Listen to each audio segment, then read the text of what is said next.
The NDP motion to see Palestine as a state, which is very, very touchy in the political circles there in Ottawa. It's splitting the Liberal Party. The NDP party is like, do we even want to go there? From your perspective, Jennifer, what's going on? Why are they doing this? And what's the advantage of doing this? Well, this isn't the first opposition motion from the NDP on this. I believe they also tabled one maybe on February 17th. Opposition parties get opposition day motions, so this is what they're choosing to do with that. I believe it's coming definitely as the advocacy from the pro-Palestinian crowd is ramping up, especially in the streets of Toronto and across Canada. So I think that this is just their way of basically responding in Parliament in a formal way.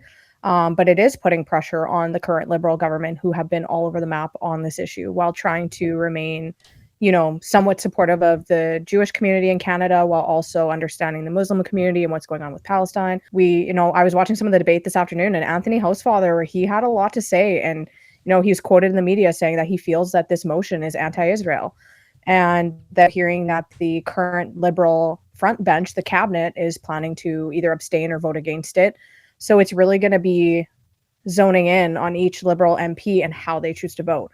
I can't imagine seeing the Conservative Party, anyone in the Conservative Party, vote in favor of this, especially their deputy leader is openly Jewish and has taken a hard stance on this. So this is mainly a thought that went through my mind. Is I've been hearing murmurs just through even the Liberal Party where it's just like it's starting to get tense over this issue, and I'm genuinely interested. Could evolve. It would be almost poetic, I would find, in some ways, that something that has nothing to do with Canada ends up being the thing that leads us to another election. Could that possibly happen here with this issue? There's a possibility. I really don't know. This is definitely where the waters get tested for sure, and I think this highlights a really important issue as to why people should have free votes on votes of conscience and things that go on that could affect them personally. There is the pro-Palestine side that also have their reasonings for advocating and protesting the way that they are.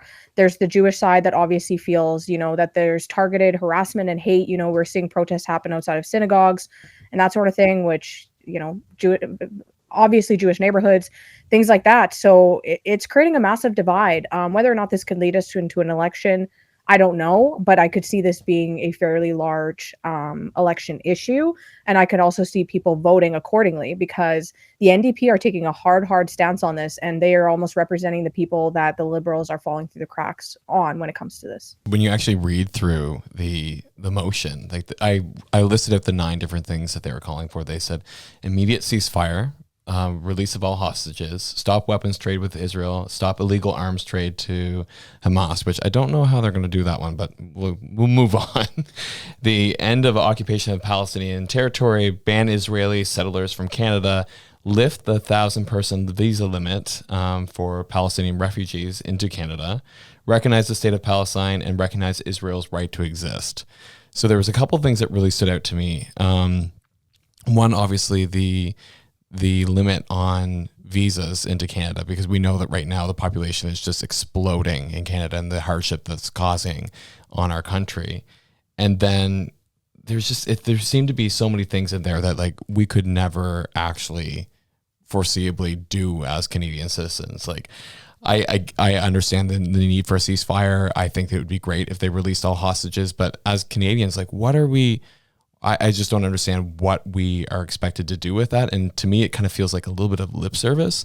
And I'm wondering, do you know what kind of power Canada really has in that sphere to impact some of these things that they're trying to put into this bill? Because everyone hates our leader. So. Yeah.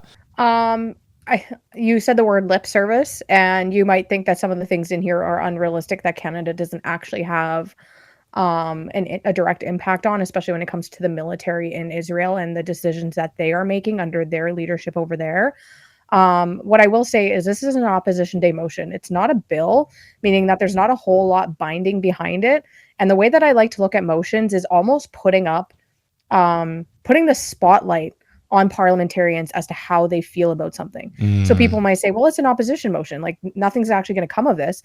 It's yeah, but that spotlight comes and it really makes people say one way or another how they feel about things. And, we're probably going to see members tonight abstaining from the vote. But in my opinion, that's just another way of just trying not to take a stance on something. But we see it all the time with the Conservatives with their opposition day motions, especially as it has to do with carbon tax.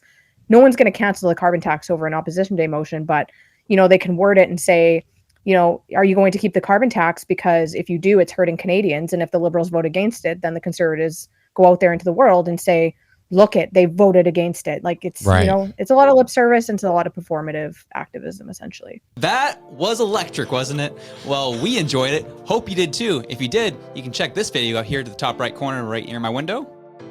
Get over. There it is. There it is right there. And if you liked that, you can also check this one right here. We love you. Have a good one. Peace out.